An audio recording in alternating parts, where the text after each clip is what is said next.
Welcome to Classified Capsule, where we uncover the untold stories of history's most notorious criminals. Today, we delve into the early life of Charles Manson, the infamous cult leader whose name became synonymous with terror. Let's get started.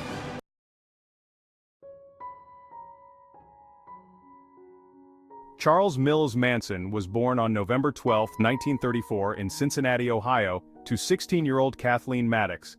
His mother, an unwed teenage girl with a penchant for alcohol and criminal activity, named him No Name Maddox on his birth certificate before eventually settling on Charles Mills Maddox. The identity of Manson's biological father remains uncertain, but he was believed to be Colonel Walker Henderson Scott Sr., a transient laborer who abandoned Kathleen shortly after learning of her pregnancy. Kathleen's unstable lifestyle made it difficult for her to care for her son. She was frequently in trouble with the law, which led to her incarceration when Manson was just 5 years old. During her absence, Manson was sent to live with his strict and religious maternal grandmother in McMecken, West Virginia. This period in his life was characterized by rigid discipline and a lack of emotional warmth.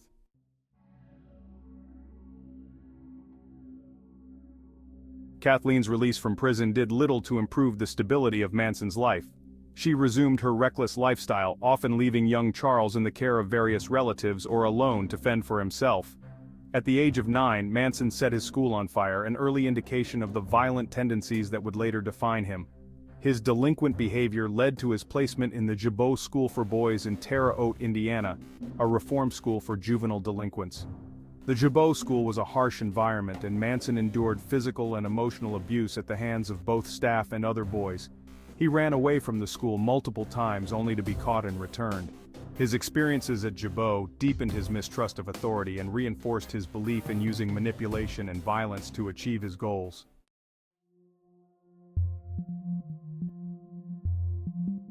Manson's criminal activities escalated as he entered his teenage years.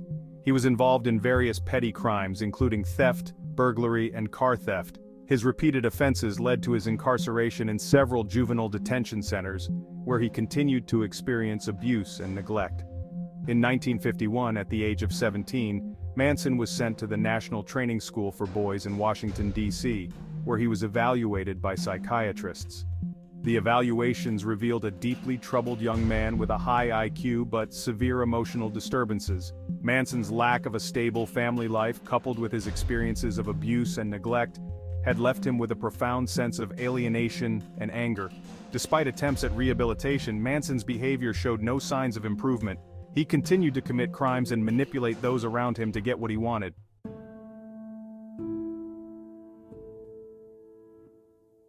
In 1955, Manson married Rosalie Jean Willis, a hospital waitress, in an attempt to establish some semblance of a normal life. The couple moved to Los Angeles, but Manson's criminal tendencies soon resurfaced. He was arrested for driving a stolen car across state lines and sentenced to 3 years at Terminal Island in San Pedro, California. While in prison, Rosalie gave birth to their son, Charles Manson Jr., but she eventually left Manson and filed for divorce. Manson's time in prison further hardened him. He learned how to manipulate and control others, skills that would later prove crucial in his formation of the Manson family. He also developed a fascination with the teachings of Scientology and the power of persuasion, which he would later incorporate into his own twisted philosophy.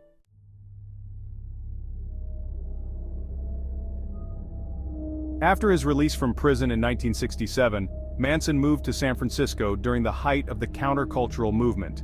He attracted a following of young, disillusioned individuals, primarily women, who were drawn to his charisma and message of love and communal living.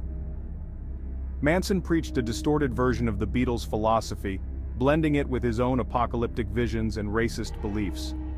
Manson and his followers, known as the Manson family, established a commune at the Spahn Ranch in the California desert. Isolated from society, Manson exerted total control over his followers, using a combination of psychological manipulation, drug use, and charismatic authority. He convinced them that a race war, which he called Helter-Skelter, was imminent, and that they needed to prepare for it by committing violent acts.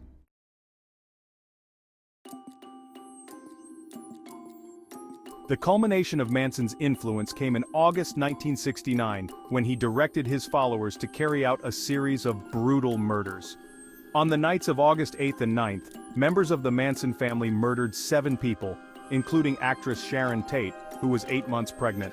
The killings were intended to incite the race war Manson had predicted and to frame the Black Panthers for the crimes. The brutality of the murders and the high-profile nature of the victims shocked the nation and brought intense media scrutiny. Manson and several of his followers were arrested in October 1969 for unrelated charges, but their involvement in the Tate LaBianca murders soon came to light. The subsequent trial was a media spectacle, with Manson's bizarre behavior and his followers' unwavering loyalty capturing the public's fascination.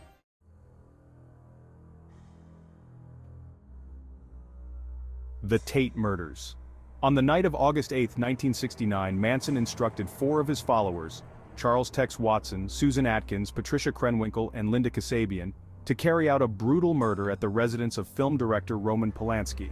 Manson believed that this high-profile crime would ignite the race war he had predicted. Polanski's home, located at 10050 Cielo Drive in Los Angeles, was targeted because Manson had previously visited the house when it was occupied by music producer Terry Melcher, who had rejected Manson's music career aspirations. Polanski was not home that night, but his wife, actress Sharon Tate, who was 8 months pregnant, was present along with her friends Abigail Folger, Wojciech Frykowski, and Jay Sebring. As the night descended into chaos, the Manson family members unleashed unimaginable violence. They first encountered Stephen Parent, an 18-year-old visiting the property's caretaker, whom they shot and killed.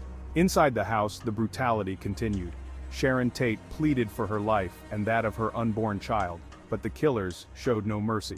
Tate, Folger, Frykowski, and Sebring were stabbed repeatedly in a frenzied attack. Atkins later claimed that Tate's final words were, "Please, please don't kill me, I don't want to die, I just want to have my baby." The perpetrators used the victim's blood to write "pig" on the front door, a macabre message intended to incite fear and confusion.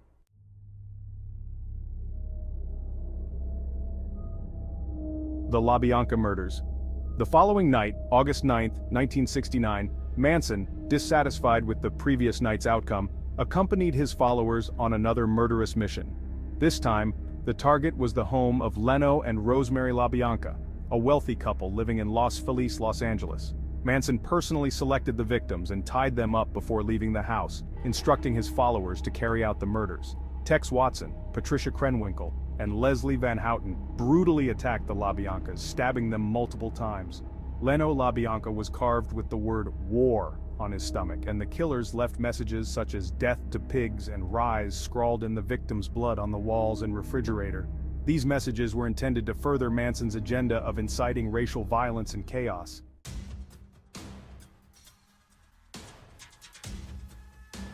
Other crimes and murders. While the Tate LaBianca murders are the most well-known, the Manson family was involved in other violent crimes and murders. Before the Tate LaBianca killings, Manson had already orchestrated the murder of Gary Hinman, a musician and acquaintance, in July 1969. Manson believed that Hinman had money and wanted him to join the family. When Hinman refused, Manson ordered his followers to kill him, and they left behind another blood-written message, "Political Piggy." Additionally, the Manson family was implicated in the murder of Donald Shorty Shea, a ranch hand at the Spahn Ranch where the family was living. Shea was killed in late August 1969 because Manson suspected him of being a police informant. His body was dismembered and buried on the ranch property, further demonstrating the group's capacity for extreme violence.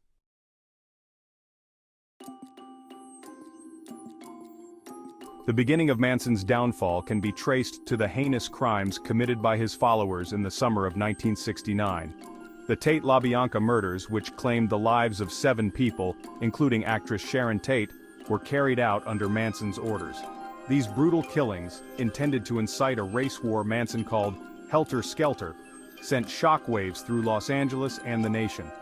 On the night of August 8, 1969, Manson instructed his followers, Charles Tex Watson, Susan Atkins, Patricia Krenwinkel, and Linda Kasabian, to go to 10,050 Cielo Drive and kill everyone inside.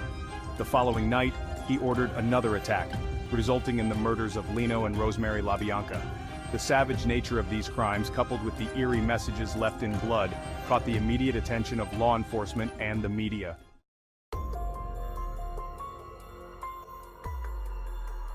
Initially, the police were baffled by the seemingly random and senseless nature of the murders. The LAPD struggled to connect the dots, as the victims appeared to have no direct ties to the perpetrators. However, a breakthrough came when Susan Atkins, already in custody for an unrelated crime, began boasting about the murders to fellow inmates. Atkins's confessions provided critical details that linked the Manson family to the Tate LaBianca murders. She revealed the extent of Manson's control over his followers and his motive behind the killings. Law enforcement agencies, now armed with this information, began to piece together the connections between Manson and the gruesome crimes.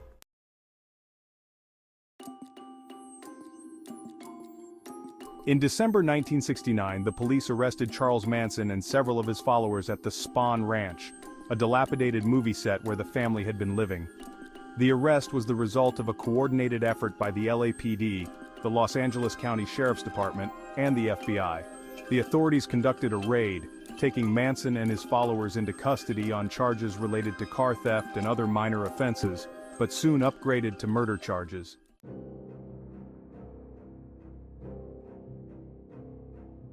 The trial of Charles Manson and his co-defendants began on June 15, 1970, and quickly became a media sensation. The courtroom was filled with bizarre antics from Manson and his followers, who often disrupted proceedings with outbursts and strange behavior. Manson, who carved an X into his forehead, later altered to a swastika, attempted to intimidate the court and jury. Vincent Bugliosi, the lead prosecutor, meticulously built a case that highlighted Manson's manipulative influence over his followers and his role in orchestrating the murders.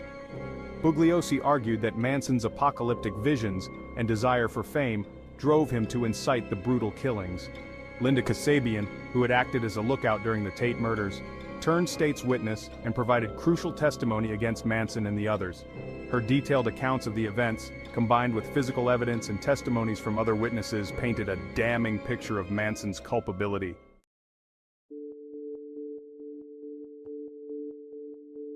On January 25, 1971, Charles Manson, Susan Atkins, Patricia Krenwinkel, and Leslie Van Houten were found guilty of first-degree murder and conspiracy to commit murder.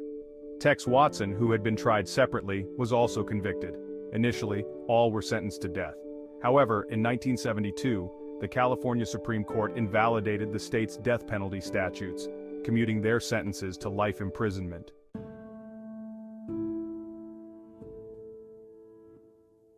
Life in prison. Manson spent the rest of his life in various California prisons where he continued to attract a small but fervent group of supporters. Despite numerous parole hearings, he was repeatedly denied release due to the severity of his crimes and his lack of remorse. Manson's erratic behavior and continued influence over his followers ensured that he remained behind bars. During his time in prison, Manson granted several interviews in which he often rambled incoherently about his philosophies and blamed society for his actions. These interviews only reinforced the public's perception of him as a dangerous and unrepentant criminal.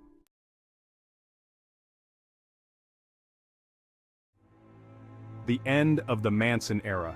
Charles Manson died on November 19, 2017, at the age of 83, from natural causes.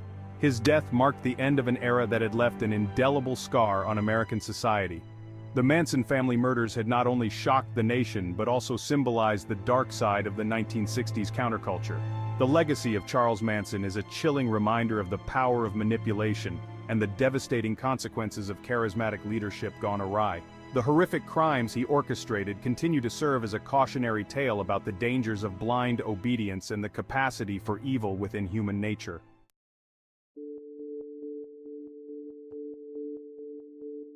Conclusion: Charles Manson's downfall was the result of a combination of investigative persistence, legal acumen, and the bravery of those who testified against him.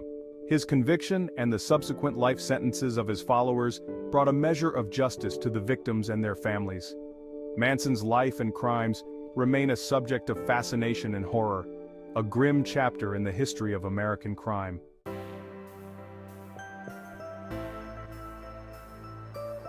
Call to action.